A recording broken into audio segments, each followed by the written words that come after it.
দিদিরাজ তুমি কেমন দিদিরাজ তুমি কেমন এনজয় করেছো মেলায়? গাড়ি চালাতে কেমন লেগেছে তোমার? খুব ভালো লেগেছিল।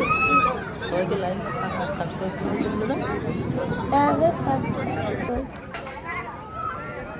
ভালো লাগছে গাড়িতে উঠে? ভালো লাগছে?